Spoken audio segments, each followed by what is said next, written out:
Good evening. My name is Miranda Forsyth and I'm the Director of the International Network Against Witchcraft Accusations and Ritual Attacks, or INAWARA for short.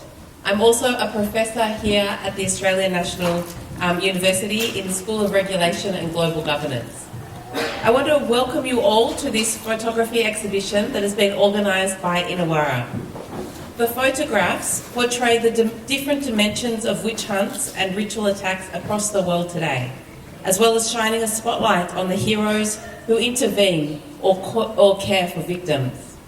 I'm going to talk for about 15 minutes, and then I really encourage you to go and to read about each story, as it is the story that underlies them, that underlies all of those images, that really conveys the true meaning behind what we have assembled. We deliberately chose photos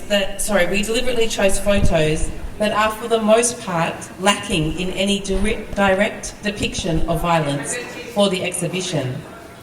But I have to tell you that I am regularly sent images of the most shocking and gruesome violence related to witchcraft accusations.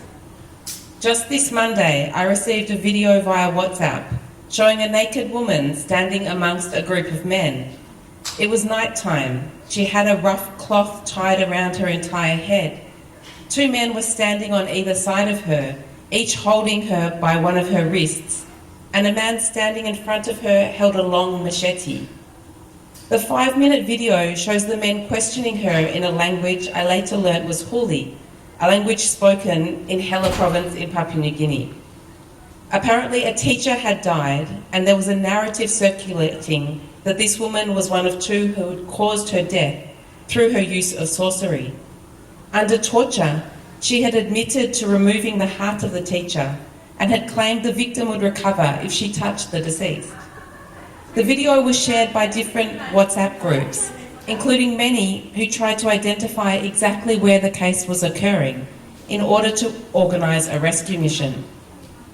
The next day I got another message. The lady has been shot dead and thrown into the Wagi River. Attempts made for police assistance to save her had failed. I share this story not because it is unusual, but because it is so typical.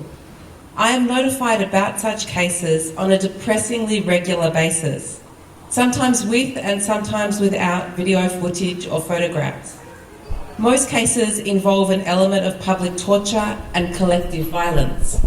Most are triggered by death or sickness. I had written all of this last night, but then just 5 hours ago I received another video, this one filmed during daytime, showing a naked young woman standing on top of a sheet of corrugated iron that looked like it had been placed on top of a small campfire. She is blindfolded and has her hands tied to 2 long poles driven up into the ground on either side of her. Her skin shows signs of having been burnt.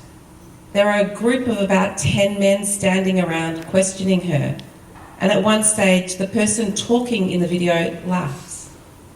You know, I feel so helpless when I get these videos. But frequent as they are, those that circulate on social media, they're just the tip of the iceberg. Many, many more cases go unrecorded in any way. Bodies are silently buried or disposed of in rivers or thrown down pit toilets. Survivors flee their communities and become refugees, constantly looking over their shoulder, worried about what will happen when their new neighbours hear about their history. The fact that an entire community often supports these kinds of attacks and the consequent fear of repercussions means that cases are seldom reported to police and even more infrequently result in a prosecution. I've been working in the space of what is now called sorcery accusation-related violence in Papua New Guinea since 2013. And over this time, I've sought to reveal and map the extreme human rights abuses associated with accusations of sorcery. In one detailed mapping exercise, I recorded 1,039 accusation incidents that involved 1,500 accused persons in just 4 of the 23 provinces of Papua New Guinea over a 4-year period. In total, 318 people either died or survived serious harm during that period, just over half of whom were women. This has been difficult work, but we've started to see some positive developments. In the past, it was hard to convince people that this was really happening on a regular basis and at scale. Most government officials in Papua New Guinea accept that now. Papua New Guinea has also passed a holistic national action plan to address sorcery accusation-related violence, and there are many activists and donor programs working in the area. Many use WhatsApp or other social media to network with local leaders and sympathetic police officers and each other. And yet, the violence and the cases continue. Many police officers are apathetic, overwhelmed, or on the side of the community. The National Action Plan has been desperately underfunded. The response is overwhelmingly reactive rather than preventative. Through my work on sorcery accusation-related violence in Papua New Guinea, I came to know of many individuals and organisations around the world working on similar problems. And let me stress the word similar here. The pattern of violence throughout the world is extraordinarily consistent. Vulnerable victim, economically stressed communities, misfortune or death as a trigger, intimate family or community members accused, violence catalysed or supported by religious or cultural authorities, impunity for perpetrators. And it happens everywhere. On our website, we have an In the News section where we curate a number of stories from the media each month. You will see just from last month, there are stories from Kenya, from many parts of India, Chechnya, Nigeria, Papua New Guinea, Bougainville and Ghana. The United Kingdom government has started to document these cases in regard to how they affect children, over 2,000 a year. And a group of descendants of those prosecuted and killed during the Salem witch trials in the United States have started to supplement their advocacy for exoneration of their ancestors with documenting present-day cases occurring throughout the country. On a positive side, there are also extraordinary similarities in the responses to these horrific acts. Brave individuals and grassroots organisations putting their own lives on the line to rescue and care for victims. Local coalitions often develop around compassionate police officers and strong community or religious leaders. Committed individuals conduct their own awareness-raising sessions in community after community, such as the ophthalmologist Dinesh Mishra, who travels the length of India in his holidays, visiting schools and educating children on the problems of superstitious thinking. One NGO in Nigeria has recently produced a range of t-shirts with the slogan, "Witches don't exist, witch hunts do." In 2017, a group of people working on the issue around the world were brought together at the United Nations Office of Human Rights in Geneva by the special expert on people living with albinism. She had the vision of creating an instrument that drew attention to this much overlooked and unseen form of human rights abuse. The topic was front and centre for her in her mandate because people with albinism often face a particular form of attack that comes because of a belief in many parts of sub-Saharan Africa that their body parts can be used to cure disease or bring about great wealth or fortune to somebody. This means that they're abducted and their limbs are cut off, or even worse. In 2021, the UN Human Rights Council passed the resolution on the elimination of harmful practices related to accusations of witchcraft and ritual attack. It was based upon a concept note that I was proud to contribute to. As part of it, we documented more than 20,000 cases of harmful practices related to witchcraft accusations in more than 60 countries over a 10-year period between 2009 and 2019.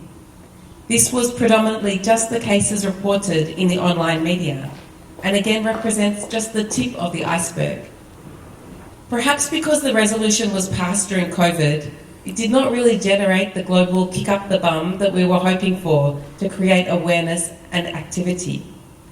However, it did formally recognise at an international level the scale of the problem for the first time and highlighted the urgent need for governments across the world to take action. Our organisation, Inawara, was formed in the aftermath of the passage of that resolution, following our growing awareness that the resolution was just the start of the journey, not the end.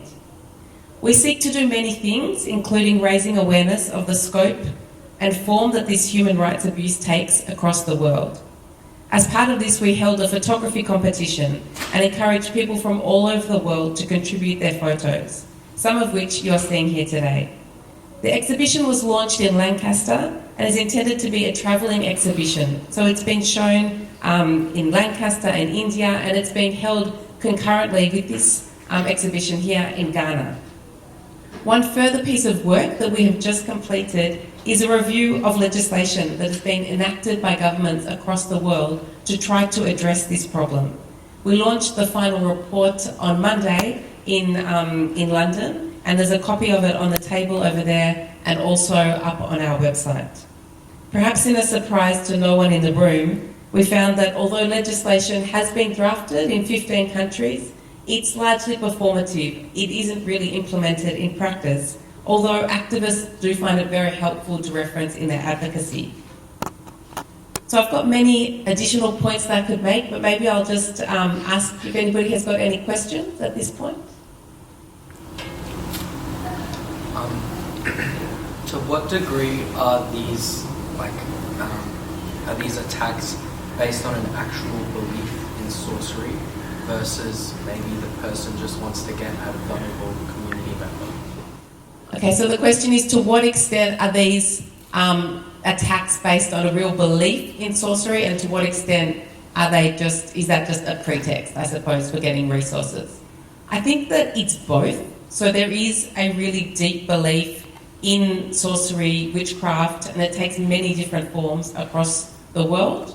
But then that belief is definitely often manipulated by people when they seek to gain something by accusing somebody of being a witch. So we quite often see, for example, a woman's husband will die, and then she may be accused by a brother who would stand to have access to that land if she was no longer there.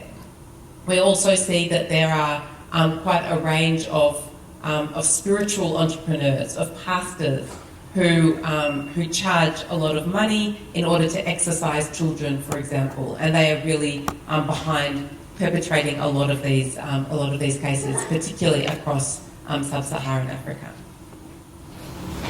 My name's Gordon Peake. I used to work with Miranda, and I'm so proud to see her continue on this work and it go from strength to strength. I wonder if I can ask you, Miranda, which of the 15 countries that you talk about, which is the one that gives you the most cause for optimism in terms of whether it be a government sort of being seized of the issue and kind of working practically and actively to do it, and which one is the country that makes you sort of shake your head in despair and think, this is the one that I think I'm most worried about?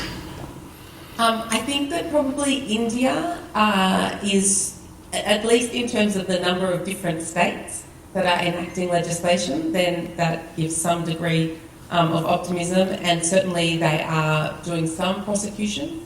But in terms of prosecutions, actually, Papua New Guinea is one of the leading countries as well. So we've found that there are about 12 cases that 12 people who are convicted of a crime related to sorcery accusation-related violence every year. It's just that there are so many other cases that are really not being prosecuted.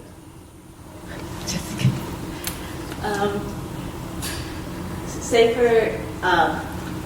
Do you find that with an accusation that is enough to persecute the victim, or do some of these communities have a trial system of their own in order to confirm their belief system? So it used to very much be in communities that there would be these very elaborate rituals in order to work out whether or not there was sorcery or not. Nowadays, not so much, unfortunately, and so people tend instead to turn, for example, in Papua New Guinea, they turn to somebody who's called the glass man or the diviner, and that person will say whether or not somebody has really been acting as a sorcerer or a witch. but this has now become quite commercialised as well. So there are real incentives for them to say, yes, this person is a sorcerer or a witch. Yeah, and there's one of the photos shows that kind of person who plays that role in Nepal.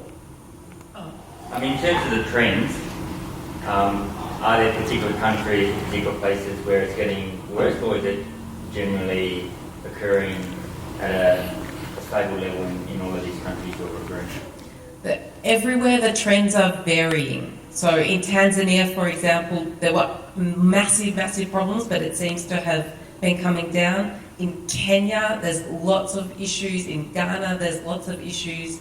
But the problem is we just don't have data in order to be able to really clearly know this. As you know, in Papua New Guinea, so many cases are not recorded, and it's the same across the globe. So one of the things that Inawara is really wanting to do is to develop a global database where we can start to collect that data and be able to tell, are things getting better or are things getting worse? Because it's only with that data that we'll be able to know what interventions are successful and which ones aren't. Miranda, to disrupt this behaviour, there's many causative factors. Do you have a sense where the energy should be best expended? Is it education? Is it the legal system? So the question is, where are the sort of the best leverage points to intervene? Certainly doing something about these glass men or diviners, I think, is really, really necessary. That's the case in Papua New Guinea, but it's also the case across many other parts of the world. Trying to think about how can health workers also try to avoid accusations being made, because it is often when somebody is sick or has died. And so if an explanation can be given in a way that discounts sorcery as an explanation, then that can help. And then there's also critical thinking, bringing on, that in schools, for example, is really critical. And then prosecutions. While there is this impunity that exists, it's very difficult to get the message across that if you engage in this kind of brutal torture, then you'll face prison. Okay, so in order to close then, I would like to make some thank yous and a few announcements. So a huge thank you to Felicity Tepper, who is over there, who has organised much of this exhibition as well as the catering. So please, everybody, help yourselves to her delicious spread. Thank you as well to our two interns, particularly Jessica McLeod, who has produced this beautiful brochure for us with the building on the work of Blip. Also, I would like to thank the ANZIL organising team for including us in the conference, and a big shout out to the team from RegNet as well for their assistance in setting everything up, and Mel as well from the law school. I do encourage everyone to get onto our website, as we've spent a lot of time trying to get all of the information and resources into the one place. Also, as we are a volunteer organisation, we're constantly on the lookout for funds. So please do keep us in mind if you hear of any opportunities, or if you want to contribute to our GoFundMe campaign. We've put a QR code up on our brochures there as well. All funds are directed towards supporting grassroots activists in their advocacy or caring work. And then finally, please do make sure that you sign our comments book. We're really hoping to collect these from the different places around the world that the exhibition is being held. So thank you very much, everyone, for your time tonight.